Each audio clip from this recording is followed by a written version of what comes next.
6장.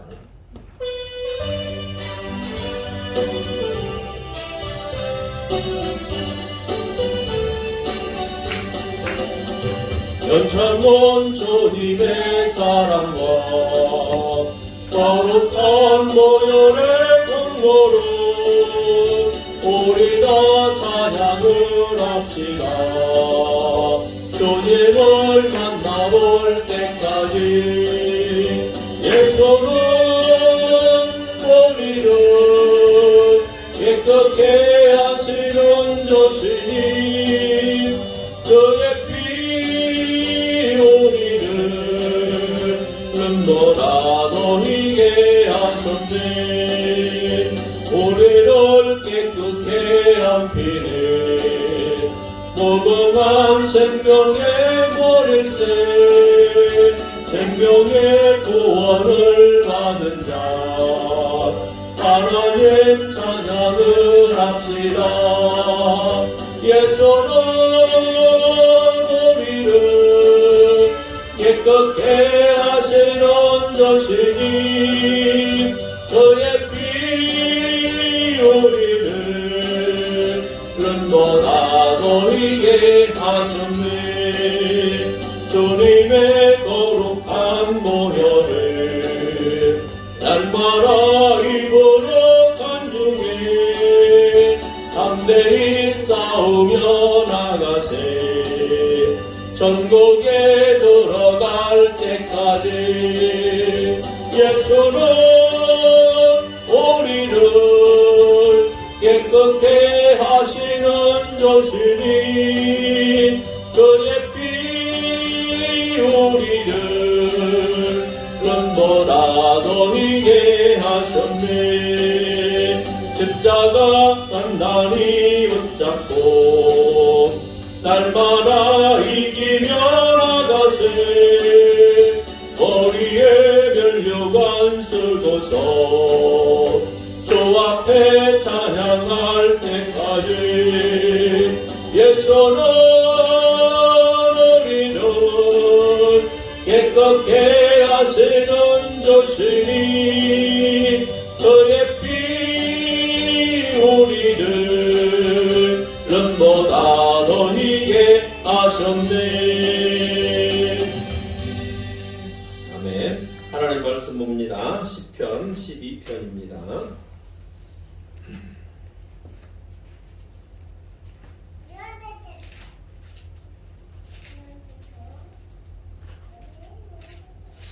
시편 12편 1절부터 8절까지 말씀을 우리 같이 합독하도록 합니다. 시작. 여호와여 도우소서. 경건한 자가 끊어지며 충실한 자들이 인생 중에 없어지나이다. 그들이 이웃에게 각기 거짓말을 말하며 아첨하는 입술과 두 마음으로 말하는도다. 여호와께서 모든 아첨하는 입술과 자랑하는 혀를 끊으시리니 그들이 말하기를 우리의 혀가 이기리라. 우리의 입술은 우리 것이니 우리를 주관할 자 누구리요 함이로다. 여호와의 말씀에 가난한 자들의 놀림과 비판자들의 탄식으로 말미암아 내가 이제 일어나 그가 원하는 안전한 지대에 두리라 하시도다. 여호와의 말씀은 순결하며 흡도가니에 7번 단련한 운 같도다. 여호와여 그들을 지키사 이 세대로부터 영원까지 보존하시리이다. 비열함이 인생 중에 높임을 받는 때에 악인들이 곳곳에서 날뛰는도다. 아멘. 할렐루야. 하나님의 은혜와 사랑과 성령의 권능이 오늘도 수요예배 참여자 여러분들에게 임하게 되기를 주님의 이름으로 기원합니다. 오늘은 시편 12편을 중심하여 여호와여 도와주소서라고 하는 주제로 우리 함께 말씀의 은혜를 나누기를 원합니다. 예수님의 제자 중에서 예수님의 동생들 중에서 바로 밑에 동생인 야고보는 예수님이 메시아라고 하는 말을 믿지 않았었습니다. 그러다가 이제 예수님이 십자가에 못 박혀 죽으시고 부활하신 사건을 경험하면서 이제 야고보 사도는 사도가 아니죠. 야고보는 예수님을 믿게 됐습니다. 그래서 그 야고보가 기록한 것이 야고보서인데 야고보서에 보면 혀에 대해서 비유를 해놓고 있습니다. 사람의 혀에 대해서 어떻게 비유를 하냐면 마치 배를 조정하는 큰 키와 같다. 그렇죠? 키. 그래서 배의 방향을 조정하는 이 키가 있는데 큰 배를 움직이는 것은 그 작은 키에 의해서 배가 움직인다. 방향을 잡고 나아간다. 라고 하는 이야기를 하면서 마치 혀가 그와 같다라고 비유를 합니다. 그래서 야고보서 3장 2절에 보니까 우리가 다 실수가 많으니 만일 말에 실수가 없는 자라면 곧 온전한 사람이다. 아멘. 사람은 살다 보면 많은 실수를 하게 됩니다. 실수 없이 사는 사람은 아무도 없죠. 실수를 하게 되는데 야고보의 선생의 말은 말에 실수가 없는 자라면 곧 온전한 사람이다 라고 얘기합니다. 이게 말에 실수가 없는 사람. 그리고 우리가 가지고 있는 혀는 새치혀다라고 그러죠. 새치. 그러니까 여러분 작은 걸 얘기하죠. 한 1인치, 2인치, 3인치 할 때 한 치가 약 2.7cm 정도라고 보면 새치면 아주 작은 사이즈입니다. 근데 이 사람이 가지고 있는 이 혀는 야고보 3장 7절 8절에 연이어 보면 사람들이 여러 동물들, 짐승들, 곤충들, 바다의 생물들까지 사람이 길들이고 또 지금도 길들여지고 있다라고 얘기합니다. 그러나 8절에 보니까 혀는 능히 길들일 사람이 없나니, 그렇죠? 혀를 길들일 사람은 없다라는 것입니다. 이것은 쉬지 않는 악이고 죽이는 독이 가득한 것이다 라는 것이죠. 그러니까 여러분 우리가 보면 그러죠. 사람이 말로써 상처를 받는다라고 얘기하잖아요. 말로 상처를 준다. 말로써 사람을 죽이기도 하고 또 사람을 말로써 매장시키기도 하는 이러한 일들을 우리는 이야기 듣지 않습니까? 그래서 가까운 사람에게도 우리가 말 한마디 한마디를 조심해야 되는 것을 우리는 늘 경험을 합니다. 가까울수록 말을 함부로 하면 그 마음이 다치게 되고 그 마음이 다치면 여러분 겉에 난 상흔은 우리 육체에 난 상흔은 뭐 시간이 지나면 아물고 새살이 돋고 합니다. 그러나 우리 눈에 보이지 아니하는 마음의 상흔은 쉽게 상처가 치유가 되지 않죠. 그 마음의 상흔은 무엇으로 바로 주어지는 거냐면 말로써, 사람의 말로써 그 마음의 상처가 되기도 합니다. 그래서 우리가 새치혈을 가지고 있다라고 말하는데 그만큼 작은 혀를 가지고 있다는 것인데 이 작은 혀에서 나오는 말이 온몸을 더럽히고 또 인생의 수레바퀴를 불사른다라고 이야기합니다. 그리고 야고보 선생님이 얘기하는 것처럼 각종 짐승과 바다의 생물까지도 사람이 혀로 길들일 수 있지만 혀는 능히 길들일 사람이 없고 쉬지 않는 악이고 죽이는 독이 가득한 것이다 라고 말하고 있습니다. 자, 시편을 얘기하면서 왜 야고보서에 있는 이야기를 끌고 왔을까 궁금하시죠? 네. 바로 오늘 시편 12편에 보니까 바로 악인이 활개치고 있고 그 악인이 활개치는 것 때문에 의인이 박해당하는 그런 암담한 현실 앞에서 시인이 하나님의 도움을 간절히 바라는 내용입니다. 근데 여기 12편에 등장하는 악인의 특징은 뭐냐면 바로 거짓과 위선을 가진 사람들이다 라고 하는 것이죠. 그래서 이 악인들의 특징, 거짓과 위선을 말하는데 이들의 혀는 거짓을 말하고 그 입술로는 아첨하면서 두 마음으로 말하는 자들이다 라고 시인은 이야기합니다. 자, 문제는 뭐냐면 그 거짓이 세상에 판을 치게 되는 거고 얼마나 그 거짓과 아첨이 세상에 난무했으면 그들이 오늘 본문에서도 얘기하고 있지만 우리 혀로 이길 것이다 라고 하면서 하늘 높은 줄 모르고 아주 기고만장하게 설쳐대는 모습을 우리는 봅니다. 자, 이렇게 나가다가는 경건한 자들이 머지않아서 끊쳐질 것이고 충실한 자들이 인생 중에 없어지게 생겼다라고 시인은 하나님 앞에 간절히 기도합니다. 그러면서 하나님 앞에 여호와여 도와주세요라고 지금 하나님 앞에 간절히 간구하는 그런 내용입니다.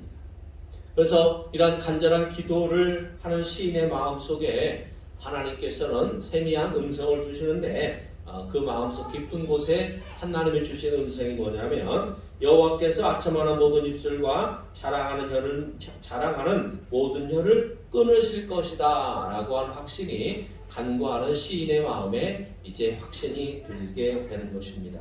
그래서 곧 끊쳐질 것은 경건한 자가 아니고 악인들의 아첨하는 입술이며 멸망당하는 것은 충실한 자가 아니고 악인들의 자랑하는 혀가 될 것이다 라고 시인은 확신에 차 있습니다. 사랑하는 여러분, 우리는 이런 이야기를 듣고 또 그런 기사들을 보기도 하죠. 반드시 진실은 밝혀진다 라고 말하며 정의는 살아있다 라고 말합니다. 하물며 하나님의 공의는 어떠하겠습니까?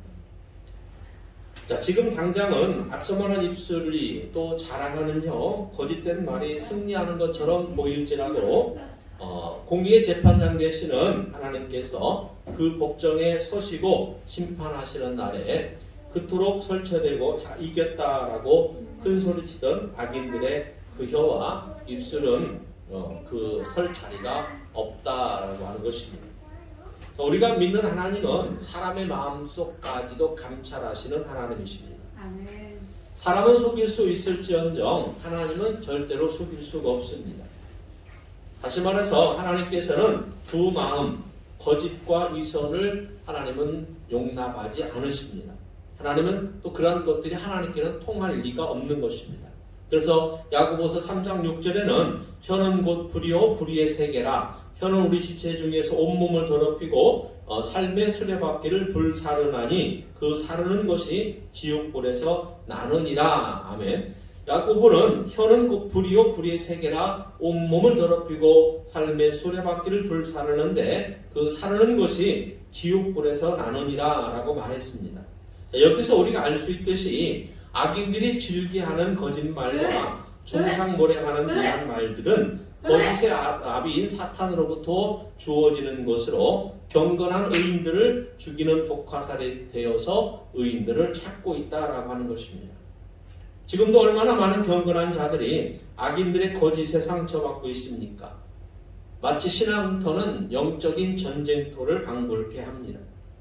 시편 오늘 본문 12편 4절에 그들이 말하기를 우리의 혀가 이기리라. 우리 입술은 우리 것이니 우리를 주관할 자가 누구리요? 라고 큰소리칩니다. 내 입술은 내 것인데 누가 내 입술을 주장할 것이냐? 라고 악인들은 큰소리치는 자들이죠. 이들은 하나님이 없는 인생들입니다. 여러분, 하나님이 없는 인생이기 때문에 자기가 모든 걸 다 능히 해낼 줄 알고 이렇게 큰소리치는 것이죠. 그래서 그들의 거짓된 혀는 이제 독화살이 되어서 그들이 의인들을 이제 그 독화살, 거짓말과 아첨하는 말, 두 마음을 푼 말들이 사람의 마음에 상처를 내게 되는 것이죠. 그래서 그 상처를 내게 되어서 의인들을 끊으려고 하는 이러한 악행들을 저지르고 있다라고 하는 것입니다. 그래서 이러한 다급한 순간에 시인은 하나님 앞에 간구하여 하나님 앞에 구원을 호소합니다. 12편 1절에 보니까 여호와여 도우소서 경건한 자가 끊어지며 충실한 자들이 인생 중에 없어지나이다 라고 하나님 앞에 간구하고 있습니다. 또 하나님께 간구하는 기도를 드릴 때 시인은 하나님의 세미한 음성을 듣게 됩니다. 그 내용이 12편 5절에 나와 있는데 여호와의 말씀에 가련한 자들의 눌림과 궁핍한 자들의 탄식으로 말미암아 내가 이제 일어나 그가 원하는 안전한 지대에 두리라 라고 말씀하셨습니다. 의인이 끊어질 것 같은 이런 암담한 현실 앞에서 간구하는 시인에게 얼마나 소망과 기쁨의 하나님의 음성입니까? 우리의 삶에서 하나님의 속성과 사탄의 속성을 구분짓는 뚜렷한 척도가 있다면 그것은 바로 혀입니다. 태초부터 사탄은 교만한 혀와 거짓된 혀로 하나님을 대적하고 첫사람이었던 아담과 하와를 타락시킨 것을 우리는 볼 수 있습니다. 그래서 요한복음 8장 44절에도 너희는 너희 아비 마귀에게서 났으니 너희 아비의 욕심대로 너희가 행하고자 하느니라. 그는 처음부터 살인한 자요 진리가 그 속에 없으므로 진리에 서지 못하고 거짓을 말할 때마다 제 것으로 말하나니 이는 그가 거짓말장이요 거짓의 아비가 되었음이니라 라고 말합니다. 거짓은 사탄으로부터 오는 것임을 분명히 우리에게 증거해 주고 있습니다. 그러므로 혀로서 거짓말하는데 사용되면 사탄에게 이용당하는 것입니다. 이사야서 55장 11절에도 내 입에서 나가는 말도 이와 같이 헛되이 내게로 되돌아오지 아니하고 나의 기뻐하는 뜻을 이루며 내가 보낸 일에 형통함이니라. 아멘. 하나님은 신실하십니다. 우리는 신실하신 하나님을 믿습니다. 이런 신실한 하나님은 거짓은 물론이요 하나님의 약속한 말씀을 반드시 지키시는 분이십니다. 절대로 약속한 것을 변경하지 아니하시고 변개치 아니하시고 또 하나님은 거짓을 하실 수 없는 분이십니다. 따라서 하나님께 속한 자인지 사탄에게 속한 자인지 구별하는 방법은 그 혀에 있다라고 할 수 있는 것이죠. 그러므로 항상 우리가 정직을 일삼는지 거짓을 일삼는지 우리가 스스로를 뒤돌아봐야 될 것입니다. 그래서 우리 신앙인들은 항상 정직하게 살아야 하는 것입니다. 왜냐하면 그것이 바로 하나님 편에 하나님 속성 안에 들어가는 것이기 때문에 그렇습니다. 다시 말해서 목에 칼이 들어와도 정직해야 합니다. 정직한 중에서 최고의 정직한 것은 무엇이겠습니까? 바로 복음입니다. 우리의 정직함으로 복음, 즉 예수님을 우리는 더 잘 전할 수 있기 때문에 그렇습니다. 여러분 그리스도인들이 신앙인들이 정직하지 못하면 복음은 세상에 먹힐 수가 없습니다. 그러므로 우리 신앙인들은 특별히 예수 그리스도를 믿고 거짓을 싫어하시는 하나님을 우리가 신실한 하나님을 믿는다라고 한다면 우리는 절대로 거짓된 것, 아첨하는 입술, 또 두 마음을 품은 이러한 말들은 우리 입 밖에서 내면 안 되겠다라고 하는 것입니다. 왜냐하면 하나님이 싫어하시는 일이기도 하지만 우리가 거짓을 일삼으면 바로 우리가 전하고자 하는 하나님이 우리에게 주신 사명, 복음자라는 일이 막히게 되기 때문에 그렇다라고 하는 것입니다. 여러분 지금 세상이나 시인이 살았던 그런 시대나 별반 다르지 않는 것이 뭐겠습니까? 바로 거짓된 혀가 득세하고 활개치는 듯한 이러한 것은 그 시대나 지금이나 똑같다라고 우리가 볼 수 있습니다. 그러나 궁극적으로는 하나님 앞에서 거짓된 혀는 반드시 끊어질 것이고 거짓된 입술은 멸망당하고 두 마음은 반드시 심판당하게 될 것이다 라고 하는 것입니다. 오늘날 우리 주변에는 많은 신앙의 덫이 있습니다. 악인들의 거짓과 모략이 숨어 있습니다. 신앙의 덫을 피하기 위해서 거짓과 모략을 피하기 위해서 여러분 세상으로 피하지 않기를 바랍니다. 지난 시간에 11편에서 얘기했듯이 새처럼 산으로 도망하라 라고 하는 시인의 동료들의 시인에게 충고했던 그런 속에서도 여러분 우리가 세상 속으로 우리가 피하거나 세상 속으로 도망하면 안 되는 것입니다. 오직 우리는 세상 속에서 절대 안전한 지대를 찾을 수 없다라고 하는 것이죠. 절대 안전지대는 세상에 있지 않습니다. 숲속에 있지 않습니다. 절대 안전지대는 오직 하나님께만 있다라고 하는 사실입니다. 우리에게 절대 안전지대는 하나님께만 있다라고 하는 이 사실이 저와 여러분에게 소망이 되고 참 기쁨이 된다라고 하는 사실입니다. 오늘 10편 12편 5절 한 번 더 읽어드리면 여호와의 말씀에 가난한 자들의 눌림과 궁핍한 자들의 탄식으로 말미암아 내가 이제 일어나 그를 그가 원하는 안전한 지대에 두리라 하시도다. 아멘. 하나님께서 정직한 자 하나님의 공의를 행하는 자에게 여러분 원하는 안전한 지대에 둘 것이다 라고 분명하게 말씀하셨습니다. 그래서 하나님께서는 오늘날에도 경건한 입술과 의로운 혀를 구원하십니다. 그래서 행복과 평강의 안전지대에 영원토록 거할 수 있도록 하시는 하나님이십니다. 여러분, 우리의 영원한 안전지대는 오직 하나님뿐이십니다. 오직 하나님의 집입니다. 그러므로 여러분들이 하나님 안에서 평강을 누리시게 되기를 주님의 이름으로 축원합니다. 아멘. 기도합니다. 사랑의 아버지 하나님 감사합니다. 오늘도 귀한 시간 함께 해주셔서 주님 말씀을 듣게 하시고 주의 말씀 가운데에 우리에게 경건한 믿음을 허락하여 주시고 오직 하나님의 말씀에 따라 행함이 있고 우리의 삶이 우리의 혀가 정직하여서 하나님께 인정받는 하나님 앞에 영원한 구원을 이룰 수 있는 하나님의 온전한 사람들로 세워주심을 감사합니다. 우리가 더욱더 노력하여서 거짓을 멀리하고 아첨을 멀리하며 그 마음 품는 일이 없도록 성령님 우리를 주장하시고 인도하여 주시옵소서. 오직 하나님께로만 향하는 우리의 마음과 하나님만을 기쁘게 할 수 있는 우리의 혀가 될 수 있도록 복음만을 증거하는 우리 혀가 될 수 있도록 성령님 능력을 더해 주시옵소서. 감사하며 예수님의 이름으로 기도드렸사옵나이다. 아멘.